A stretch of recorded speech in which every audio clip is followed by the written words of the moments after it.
I was 18 years old when I got married. I belonged to a very conservative family, a Baloch family, where good daughters never say no to their parents. My father wanted me to get married, and all I said was, if that makes you happy, I'll say yes. And of course, it was never a happy marriage. Just about after 2 years of getting married, about 9 years ago, I met a car accident. Somehow my husband fell asleep and the car fell in the ditch. He managed to jump out, saved himself. I'm happy for him. But I stayed inside the car and I sustained a lot of injuries. The list is a bit long.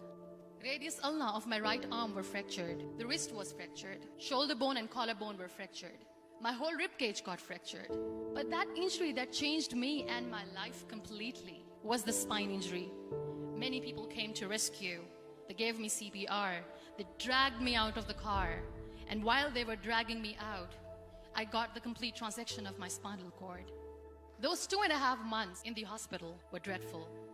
I was at the verge of despair. One day, doctor came to me and he said, well, I heard that you wanted to be an artist, but you ended up being a housewife. I have a bad news for you. You won't be able to paint again. Next day, doctor came to me and said, your spine injury is so bad, you won't be able to walk again. I took a deep breath and I said, it's all right. Next day, doctor came to me and said, because of your spine injury and the fixation that you have in your back, you won't be able to give birth to a child again. That day, I was devastated. I started to question my existence. Why am I even alive? So what kept me going was, one day I asked my brothers, I know I have a deformed hand, but I'm tired of looking at these white walls in the hospital and wearing these white scrubs. Bring me some colors, bring me some small canvas. I want to paint. So the very first painting I made was on my deathbed, where I painted for the very first time. What an amazing therapy it was. Without uttering a single word, I could paint my heart out. I could share my story. People used to come and say, what lovely painting, so much color. Nobody could see the grief in it. Only I could. And that day I decided that I'm going to live life for myself.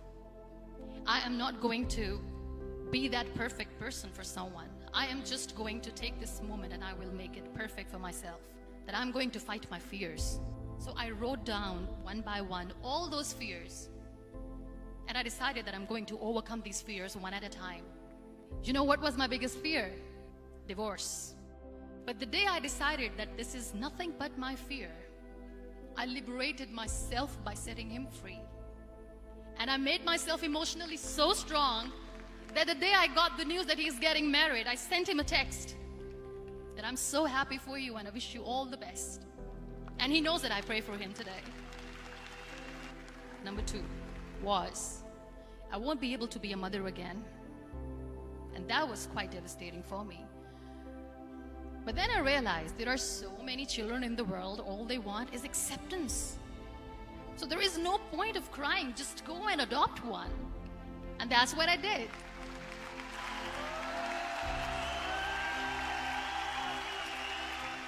I gave my name in different organizations, different orphanages, and I waited patiently. 2 years later, I got this call from a very small city in Pakistan. I got a call and they said, are you Muniba Mazari? There is a baby boy and would you like to adopt?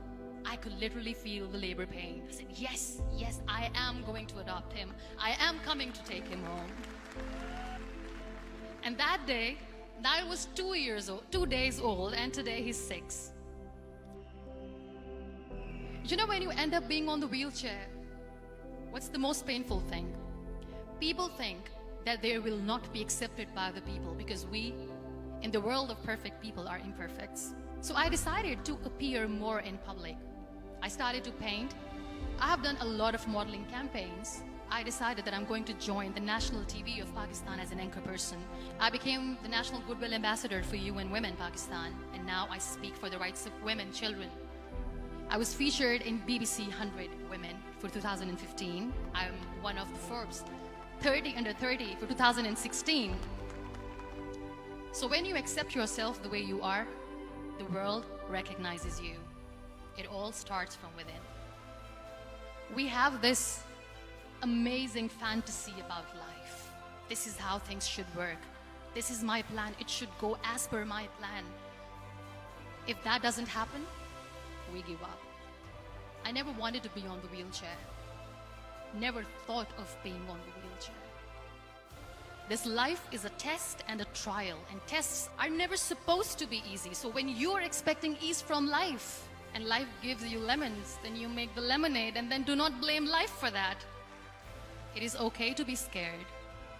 It is okay to cry. Everything is okay, but giving up should not be an option. They always say that failure is not an option. Failure should be an option, because when you fail, you get up, and then you fail, and then you get up, and that keeps you going.